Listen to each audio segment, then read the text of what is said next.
monitor this show. I'm going to send in a request. Okay, you're... Yeah, we're on. I don't see one thing. Last thing I see is we're just refreshing now. I don't see one thing in the chat window from anyone. But there's several So I'll put my questions. own. Yeah, but I just put K. Does anyone see that? Yeah, the response, yes. Okay, working again. Thank you. Mantra. Right? Talking about the word mantra. Because everybody's heard it. And you see on Bengali television here, do you ever watch Bengali TV? Sometimes, like Jaya. I mean, so Bengali, Jaya, Kokana Meg, Kokana Vrishti. Like today, it's Vrishti, Kokana Meg, Kokana Vrishti. What was the other one? There were a lot of them. Soap operas. Names. Famous ones. Remember The house, everybody, Shanti Niketan. Alok, That was not a soap opera. That was a show, like an Indian horror show called Alokik. Means like, the outer limits. Okay. Yeah. All right.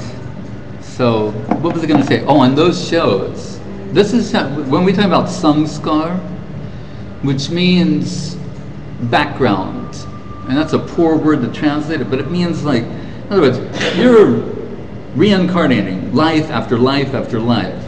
Soul in this sense, or the ego, not actually the soul, because Veda says the Sangha Purusha. It's like a palimpsest. You know what I mean? It's like they put one layer, another layer, another layer, another layer. Sometimes they do that in paintings.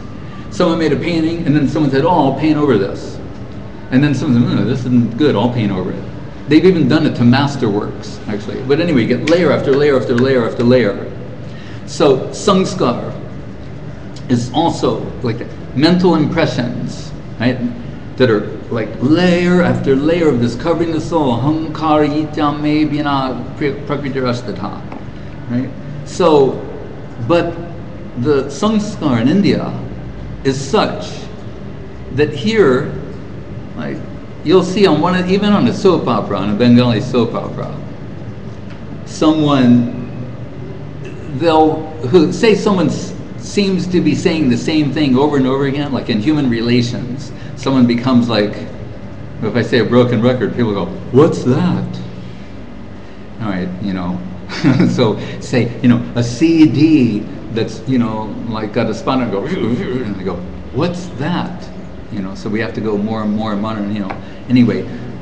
So when someone repeats something again and again and again, to the point that it's annoying, where someone wants to say, "Hey, look, if I acknowledge that, what you're saying is important, will you shut up? Will you stop saying it?" So, but here they'll say, "Is that your mantra?" Because someone keeps saying, because it's just part of their psyche, their samskar, whatever, to see things this way. And there's that other Bengali saying when someone's worried about someone being an enemy to them, and they'll say, "Your enemy was already born in Mathura," right? Which is what Kamsa is told, right? That your enemy, meaning Krishna, is already born in Mathura. So here in Bengali, it says, "Your enemy is already born in Mathura." So anyway, they have that sort of reference. So when it comes to mantra, there's like the Western use of the term, the Western use of Pandit and mantra, and then what it means here, according to Vedic understanding. Right?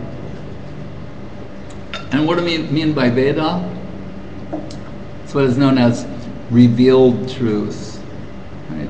There's knowledge that's acquired through the senses, pratyaksha gyan. I acquired through my senses, you're acquiring through yours. People who lived before us acquired through theirs.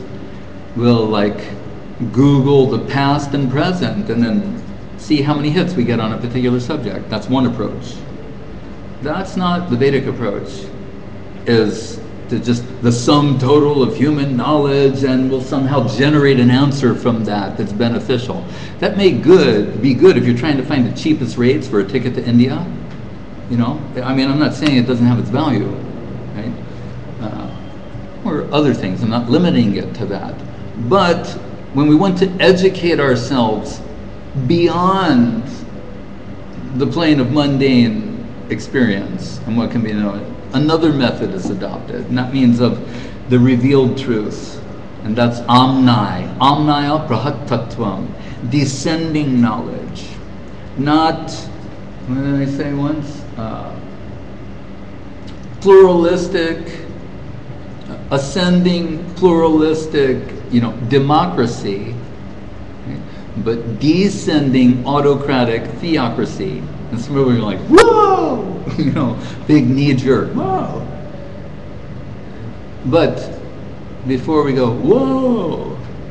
Descending autocratic theocracy, before our prejudices answer that question, you have to think of this in Hegelian terms. I mean, the absolute exists for itself and by itself. So the supreme absolute truth, we're not going to check his movements because of local moral concerns. Anyway, that's another subject. But so on the question of mantra, means it's comprised, as often said, of two words, mana and tra, right?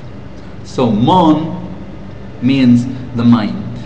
Right? Tra comes from trayate, right? Means to free, to liberate. So mantra, like gana trayate, in reference to the Gayatri Mantra. Mantra means, is a reference to mind liberating sound. I mean, liberate the mind from what? From all of the misconception that's been infused into the mind, birth after birth after birth. We like to think of ourselves as free-thinking, autonomous agents. But now you can go on the internet and you see people from all over the world, depending on what country you're in. And people see what a distorted idea. Say it's your own country and you're looking to see what the impression others have of it. You think, oh my God, how did they get these ideas, right?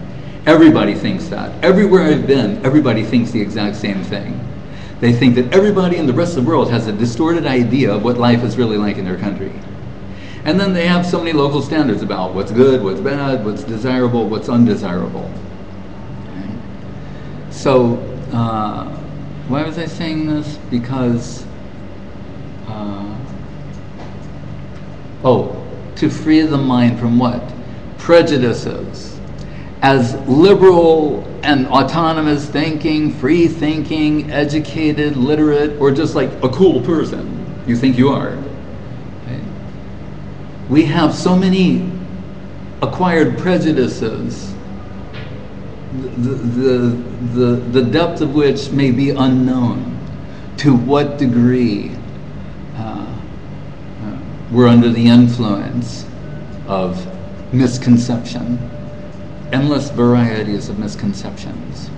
So mantra will be, what is that divine sound that can liberate the mind or free the mind from prejudice, misconception, and allow it to reflect properly on your own identity, which I assume everyone's eager to pursue.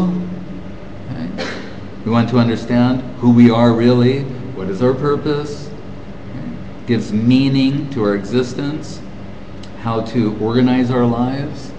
Those who organize their lives in reference to revealed truth, they're called theists, and other words. That's what comes to mind immediately. But so But does that mean, so we're saying, oh, that sound, mantram is that sound.